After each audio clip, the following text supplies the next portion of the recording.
Hello class 9th, welcome to जेनेत गुरु। मैं हूं निकी पंडित और हम कर रहे हैं स्ट्रक्चर ऑफ द एटम के एनसीईआरटी लाइन बाय लाइन को रीड कर रहे हैं, राइट। तो फर्स्ट लेक्चर इस पे ऑलरेडी आ चुका है जिसमें हमने ये सारी चीजें इलेक्ट्रॉनिक कॉन्फ़िगरेशन तक देख लिया। आज की क्लास में हम वैलेंसी से स्टार्ट करते हैं। Okay, so what is valency, ये हमने प्रीवियस चैप्टर में भी पढ़ा था। Valency is the combining capacity of an atom, right.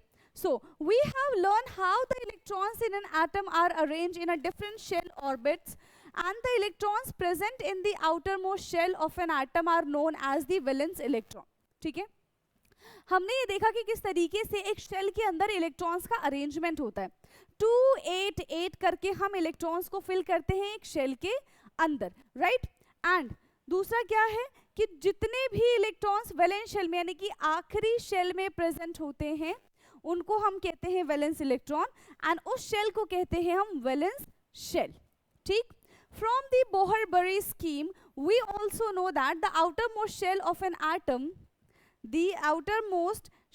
N atom accommodate a maximum of 8 electron. Yes, Bohr Bury ने हमको ये बताया था कि शेल के अंदर maximum electrons we can fill, that is 8। It was observed that the atom of element completely filled with 8 electron in an outermost shell show little chemical activity। देखो, कह रहे कि ऐसा एलिमेंट जिसके वैलेंस शेल कंप्लीटली फिल्ड हो यानी कि last shell जिसका कंप्लीटली फिल्ड हो उसकी रिएक्टिविटी स्लो होती है।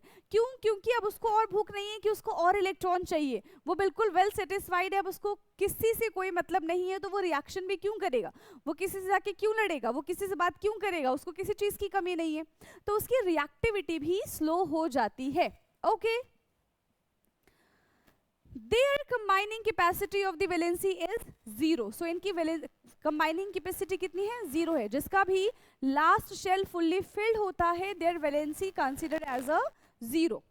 of these inert element the, अच्छा पहले ये देख लेते हैं क्या लिखा हुआ है, फिर इस टेबल को पढ़ेंगे हम, ठीक है। The helium atom has 2 electron in the outermost shell। helium atom के outermost shell में 2 electrons present होते हैं and other elements have atom with 8 electrons in the outermost shell। कुछ ऐसे elements भी होते हैं जिनके outermost shell में total 8 electrons fill होते हैं। The combining capacity of an atom of element that their tendency to react to form molecule with atom of the same or the different element। Combining capacity का क्या मतलब होता है? Combining capacity का मतलब होता है कि एक एलिमेंट कितने अदर स्पीशीज के साथ जाके अपने बॉन्ड बना के कंपाउंड और मॉलिक्यूल का फॉर्मेशन कर सकता है, क्योंकि जितनी कंबाइनिंग कैपेसिटी होगी उतना ही वो दूसरों के साथ बॉन्ड बनाएगा। अगर कंबाइनिंग कैपेसिटी नहीं है तो वो दूसरों के साथ बॉन्ड नहीं बना पाएगा। Clear? Was thus explained as attempt to attain a fully filled outermost shell। An outermost shell which had 8 electrons was said to be possess an octet। जिसके outermost shell में 8 electrons होते हैं उसको हम octet कहते हैं, and जिसके outermost shell में 2 ही electrons present होते हैं उसको हम duplet कहते हैं। ठीक, atom would thus react so as to achieve an octet in the outermost shell। this was done by sharing, gaining or losing electrons।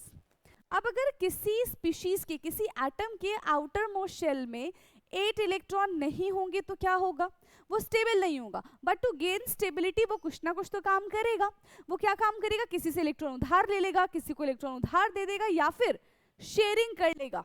ठीक है, उनकी म्यूचुअल अंडरस्टैंडिंग होगी, म्यूचुअल फ्रेंडशिप हो जाएगी। ये अपना इलेक्ट्रॉन दूसरे वाले को देगा, दूसरे वाले से अपना इलेक्ट्रॉन शेयर कर लेगा। ठीक है, तो इस तरीके से भी ये अपना ऑक्टेट कंप्लीट करते हैं। ठीक, क्योंकि इनको क्या चाहिए? स्टेबिलिटी चाहिए। The number of electron gain or lost or share is to make octet of the electron in the outermost shell give us directly the combining capacity of the element that is the valence discuss in this previous chapter. तो जितने electron देगा या फिर जितने electron लेगा या फिर जितने इलेक्ट्रॉन की शेयरिंग होगी वही उसकी कंबाइनिंग कैपेसिटी होगी, वही उसकी क्या होगी? वैलेंसी होगी, right. For example, hydrogen, lithium, sodium atom contain 1 electron in each of their outermost shell।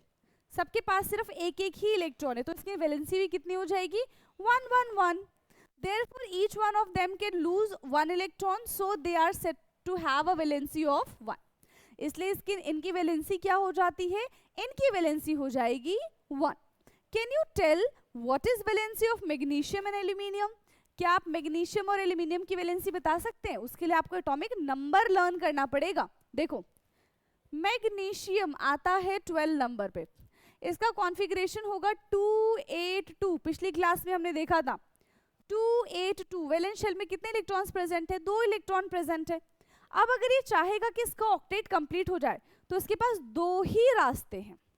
कितने रास्ते हैं इसके पास? सिर्फ और सिर्फ 2 रास्ते. कौन सा रास्ता? पहला रास्ता कि किसी से ये भिखारियों की तरह उधार मांगे कि नहीं भाई मुझे कहीं से तो 6 इलेक्ट्रॉन दे दो ताकि मैं अपना ऑक्टेट कंप्लीट कर लूं.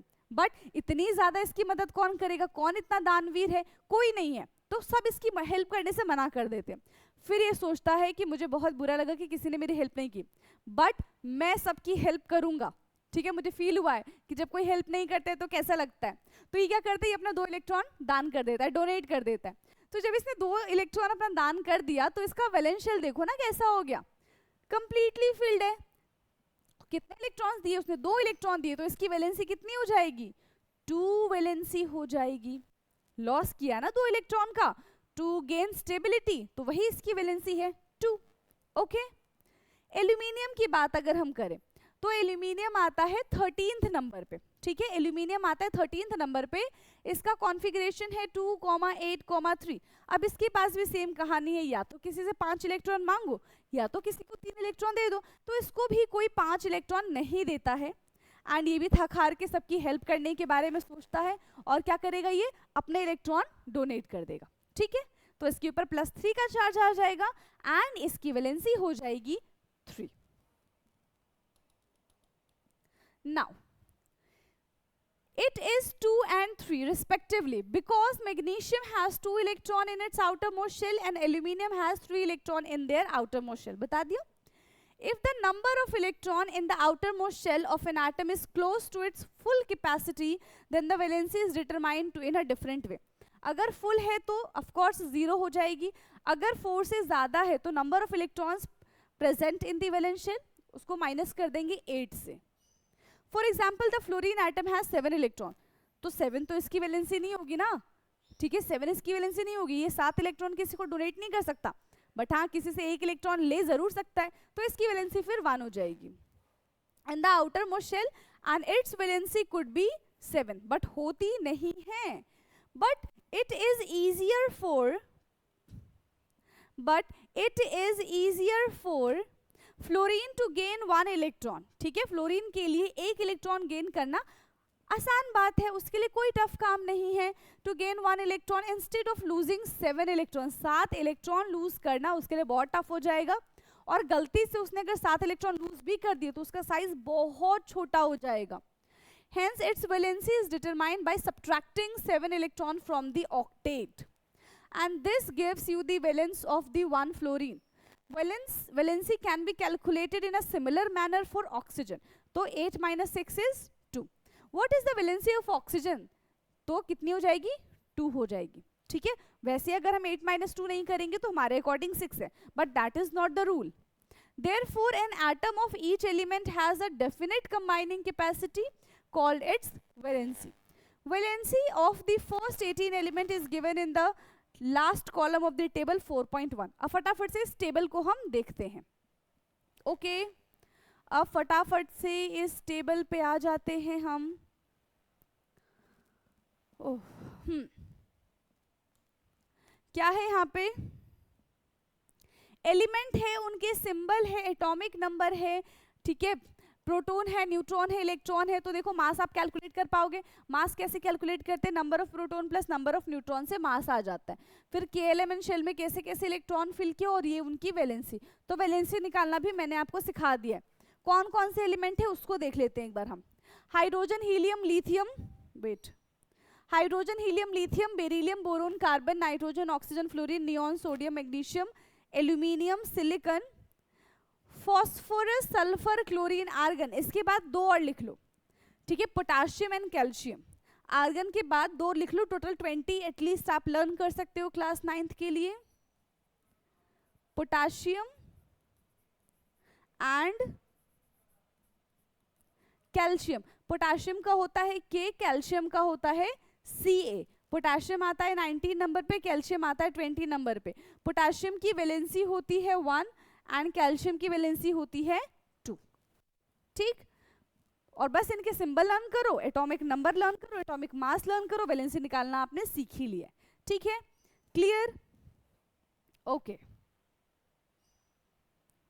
नाउ इसके बाद है atomic number and mass number.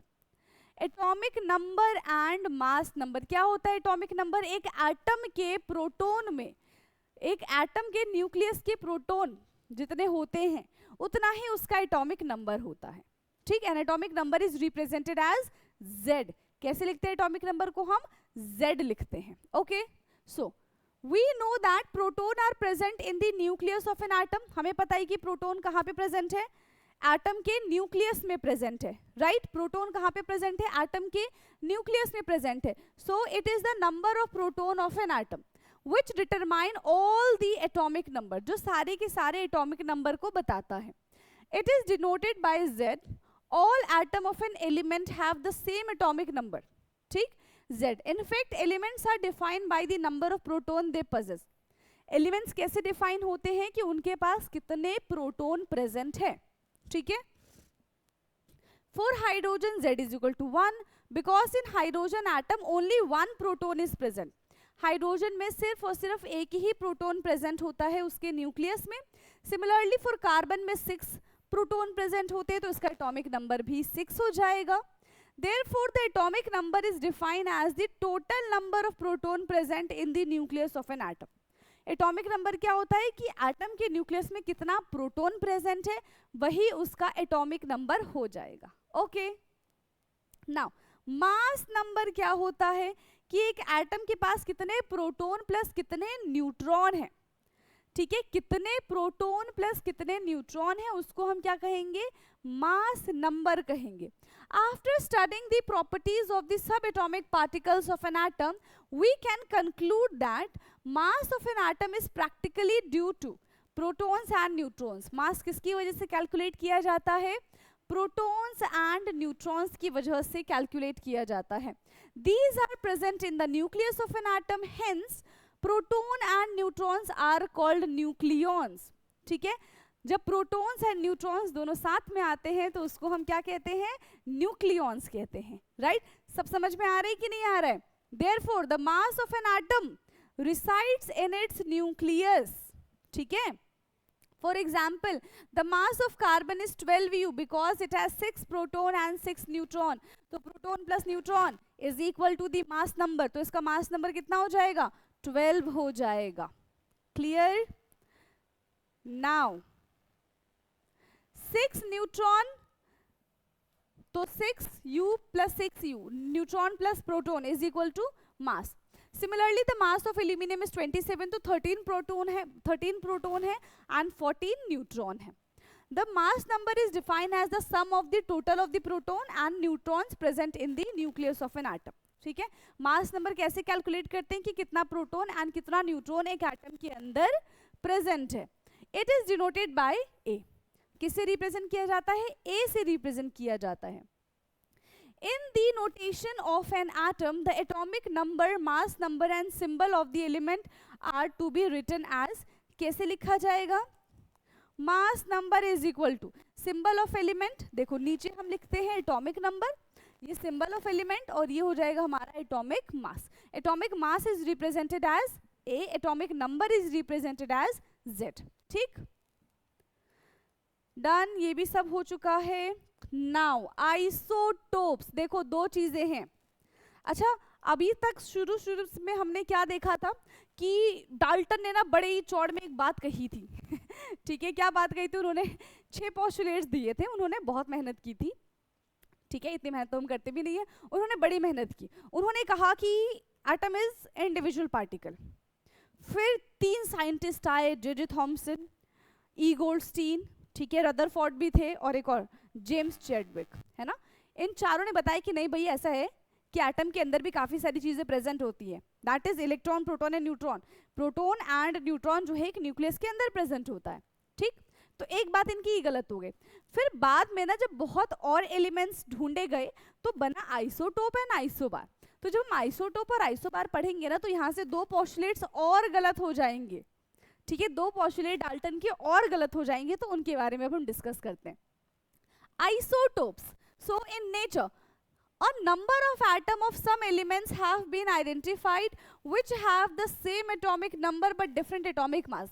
Isotopes का मतलब होता है ऐसा स्पीशीज, कैसा स्पीशीज, ऐसा स्पीशीज जिसके एटॉमिक नंबर तो सेम होते हैं बट एटॉमिक मास अलग होता है। एक ही स्पीशीज का एटॉमिक नंबर सेम है बट एटॉमिक मास अलग है। For example taken the case of the hydrogen atom, it has 3 atomic species. Hydrogen atom के 3 एटॉमिक स्पीशीज होते हैं, नेमली प्रोटियम, ड्यूटेरियम, ठीक है, एंड ट्रीटियम। तो 1H1, 1H2 and 1H3। Clear? The atomic number of each is 1, दोनों का atomic number 1 है but mass number पहले का प्रोटियम का 1 है, ड्यूटेरियम का 2 है एंड ट्रीटियम का 3 है। मास नंबर तीनों के अलग अलग है, मतलब उसमें नंबर ऑफ न्यूट्रॉन्स अलग होंगे, नंबर ऑफ इलेक्ट्रॉन्स तो तीनों में सेम है बट नंबर ऑफ न्यूट्रॉन्स सब में अलग अलग है, जिसकी वजह से उनके मास पे फर्क पड़ रहा है।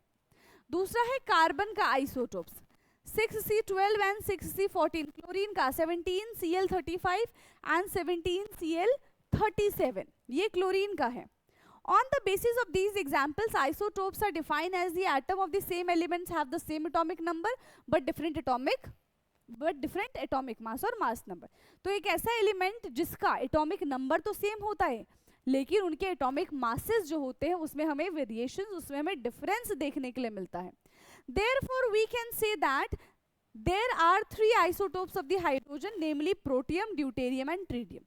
ठीक है, 3 आइसोटोप्स हैं, protium, deuterium and tritium.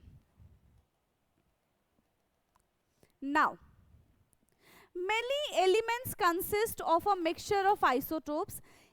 Each isotopes of elements is a pure substance. हर एक isotopes क्या है? अपना एक pure substance है। The chemical properties of isotopes are similar but their physical properties are different. Chemical property तो same है but इनकी physical properties अलग होंगी। क्यों? Just because of their mass number। Dalton ने हमें कहा था कि similar element have a similar properties, है ना, सिमिलर एलिमेंट का सिमिलर प्रॉपर्टीज होगा बट यहाँ पे देखो ना, सिमिलर एलिमेंट होने के बाद भी इनकी फिजिकल प्रॉपर्टी अलग अलग हो गई just because of the isotopes. तो ये वाली बात उनकी गलत हो गई, ठीक है, ये वाली बात क्या हो गई? उनकी गलत हो गई। Now, chlorine occur in the nature of 2 isotopes form. Chlorine 2 isotopes form में प्रेजेंट होता है, एक का मास 35 होता है और एक का मास 37 होता है। बट अगर आपने एटॉमिक मास क्लोरीन का लर्न किया हुआ है तो आपके दिमाग में एक क्वेश्चन आना चाहिए था कि नहीं भाई ऐसा तो नहीं हो सकता, हम तो पढ़ते हैं कि क्लोरीन का एटॉमिक मास होता है 35.5 और ये तो इन दोनों से मैच ही नहीं कर रहा, तो ऐसे कैसे हो गया? ऐसा इसीलिए हो गया क्योंकि ये दोनों एक तो नेचर में काफ़ी ज़्यादा प्रेजेंट है जिसकी वजह से हम इनको क्या नहीं कर सकते, छोड़ तो नहीं सकते, किसी एक को कंसिडर नहीं कर सकते, तो हम इनका एवरेज मास कैलकुलेट कर लेते हैं। ठीक है, हम क्या करते हैं, इनका एवरेज मास कैलकुलेट कर लेते हैं इन द रेशियो, किसकी फॉर्म में प्रेजेंट है? 3:1 की फॉर्म में प्रेजेंट है। Obviously the question arises what should be taken as the mass of the chlorine atom, तो क्या मास लेंगे? उसका एवरेज एटॉमिक मास कैलकुलेट कर दो। ठीक है, क्या कैलकुलेट करना है? एवरेज एटॉमिक मास इसका हम कैलकुलेट कर देंगे। So the average atomic mass of the chlorine atom on the basis of the above data, तो कितना एटॉमिक मास है, कितना परसेंट नेचर में प्रेजेंट है, उसकी अबंडेंस क्या है? 75%, तो 75/100 प्लस दूसरे का मास, दूसरे का एग्जिस्टेंस कि वो कितना उसका अबंडेंस है 25%, तो 25/100। फिर इनको सॉल्व करेंगे तब जाके जो हमें आंसर आता है 35.5 उसको हम मेंशन करते हैं एटॉमिक नंबर लिखते समय। ऐसा ही आपसे ब्रोमीन का भी पूछा जा सकता है। ठीक है, आगे क्वेश्चन देखने के लिए मिलेगा आपको। सेम तरीका लगाना है आपको, क्या चीज़ कैलकुलेट करनी है? एवरेज एटॉमिक मास कैलकुलेट करना है। हो सकता है कि वो क्वेश्चन में आपको एवरेज एटॉमिक मास दे, आपसे क्या पूछ लें कि कितना परसेंट इनका अबंडेंस है, तो इस क्वेश्चन को भी आप इसी तरीके से सॉल्व करोगे। Okay, now the mass of an atom of any natural element is taken as the average mass of all the naturally occurring atom of that element. If an element has no isotopes, तो जो भी उसका मास है वही हम consider कर लेंगे। then the mass of its atom would be the same as the sum of the proton and neutron in it. But if an element occur in the isotopic form, then we have to know the percentage of each isotopic form and then average mass is calculated. सबका हमें percentage पहले पता होना चाहिए, उसके बाद हम average mass calculate करेंगे. Now this does not mean that any one atom of chlorine has a fractional mass of 35.5. इसका ये मतलब नहीं होता कि कोई एक ऐसा एलिमेंट है, कोई एक ऐसा क्लोरीन एटम है जिसका मास 35.5 होता है. नहीं, it means that you take a certain amount of chlorine, it would contain both isotopes of the chlorine and the average mass is 35.5. ये दोनों का क्या है, दोनों isotopes का एवरेज है. ओके, सो आई होप कि आपको ये समझ में आया होगा कि isotopes क्या होते हैं. अब हम बात करते हैं इसके एप्लीकेशंस की. आइसोटोप्स का एप्लीकेशन क्या है, ठीक है, इसका यूजेस कहाँ कहाँ होता है. तो since the chemical properties of all the isotopes of an element are the same, ठीक है, केमिकल प्रॉपर्टी सारे आइसोटोप्स का कैसा है, सिमिलर है. Normally we are not concern about taking a mixture, ठीक है, but some isotopes have special properties which find them useful in the various field of some of them. कुछ ऐसे isotopes होते हैं जिनका बड़ा ही यूटिलिटी होता है, ठीक है, वो बड़ा ही यूज किया जाता है, इंपॉर्टेंट होता है. जैसे कि and isotopes of uranium is used as a fuel in nuclear reactors. जो यूरेनियम होता है, जो आइसोटोप्स होते हैं यूरेनियम के, वो किसकी तरह काम किए जाते हैं, फ्यूल की तरह काम करते हैं. Second, N isotope of cobalt is used in the treatment of cancer. Cobalt का आइसोटोप्स कैंसर के ट्रीटमेंट में काम आता है. And the isotopes of the iodine is used in the treatment of goitre. जो आयोडीन के आइसोटोप्स है वो गोइटर के इलाज में काम आते हैं, ठीक है, तो इनका जो यूटिलिटी है वो भी बहुत ज्यादा है. नाउ आइसोटोप्स के बाद हम बात करते हैं last topic of this chapter, that is the isobar.